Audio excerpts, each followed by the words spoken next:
Assalamu alaikum and welcome to our YouTube channel. My name is Shoaib Gondal and I am a team member of Higher Studies Consultant Law Firm. Students, आज का हमारा topic है bank statement के हवाले से. What is a bank statement, tuition fees और living expense. आज हम इन तीनों चीज़ों को ब्रीफली डिस्कस करेंगे. काफ़ी स्टूडेंट पूछ रहे थे लिविंग एक्सपेंस के बारे में, ट्यूशन फीस के बारे में यूके की, और इसी तरह बैंक स्टेटमेंट के हवाले से. टॉपिक पर आने से पहले स्टूडेंट, अगर अभी तक आपने हमारा चैनल सब्सक्राइब नहीं किया तो हमारी आपसे रिक्वेस्ट है कि प्लीज़ हमारे चैनल को ज़रूर सब्सक्राइब कर दीजिएगा, लाइक और शेयर कीजिएगा. वापस आते हैं स्टूडेंट अपने टॉपिक की तरफ. तो स्टूडेंट, जो बैंक स्टेटमेंट है वो किसी भी कंट्री में स्टडी पर जाने के लिए बहुत ज़्यादा ज़रूरी है.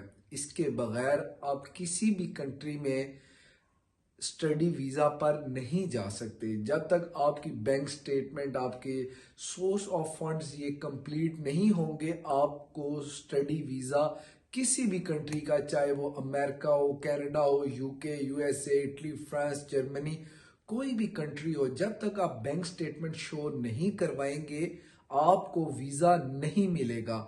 ये इसी तरह है वीज़ा प्रोसेस में, जैसे इंसान के जिस्म में रीढ़ की हड्डी होती है जिसके बगैर या उसमें कुछ इशू आ जाए तो इंसान मर जाता है. ये इसी तरह ही बैंक स्टेटमेंट है वीज़ा प्रोसेस में. अगर ये पार्ट, ये हिस्सा मिस होगा तो आपका वीज़ा नहीं लगेगा, या इसके अंदर कोई गड़बड़ होगी, कोई फेक स्टेटमेंट होगी, तब भी आपका वीज़ा रिजेक्ट हो जाएगा.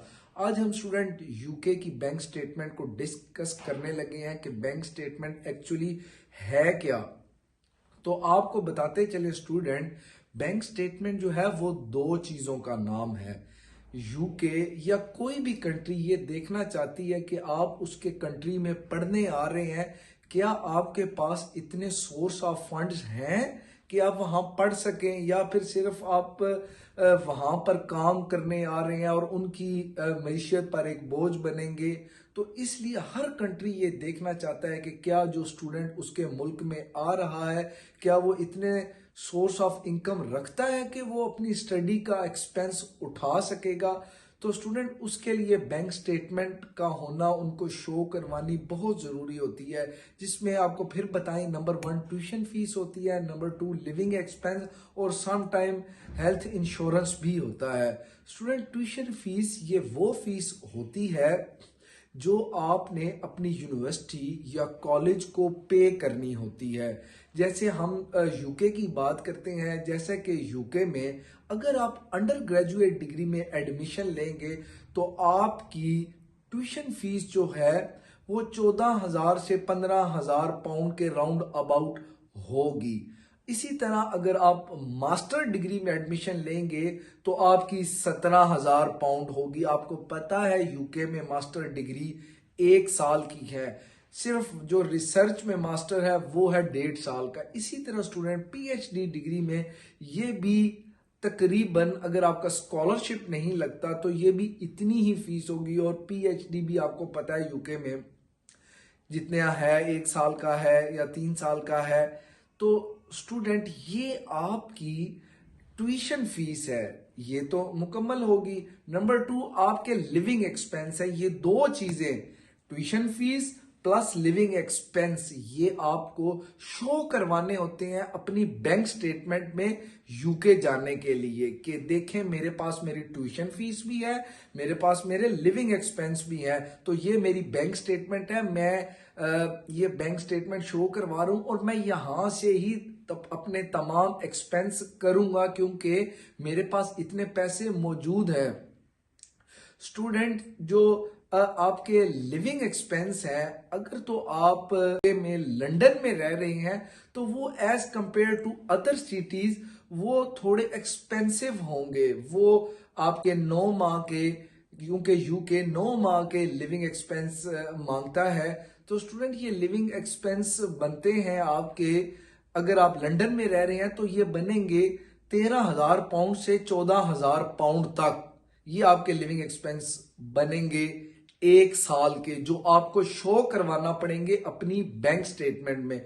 इसी तरह स्टूडेंट, अगर आप लंदन से बाहर किसी और सिटी में रह रहे हैं तो आपके लिविंग एक्सपेंस बनेंगे 11,000 पाउंड से 12,000 पाउंड तक। तो ये चीजें आपको शो करवाना पड़ेंगी। नंबर 1, एक तरफ आप अपने लिविंग एक्सपेंस अपनी बैंक स्टेटमेंट में शो करवा रहे हैं, चाहे वो लंदन के हिसाब से हैं या लंदन के अलावा किसी और सिटी के हिसाब से हैं, वो हो गए। एक तरफ ये चीज होगी। नंबर 2, बैंक स्टेटमेंट की वो आगी आपकी ट्यूशन फीस। फॉर एग्जाम्पल, आप अंडर ग्रेजुएट डिग्री में एडमिशन ले रहे हैं और आपकी ट्यूशन फीस 15,000 पाउंड है। आप इनिशियल अपनी फीस जमा करवा कर जा रहे हैं फॉर एग्जाम्पल 7,000 पाउंड। अब आपने 7,000 पाउंड जमा करवा दी, पीछे फीस कितनी रहेगी? 8,000 पाउंड, क्योंकि कुल फीस कितनी थी? 15,000 पाउंड।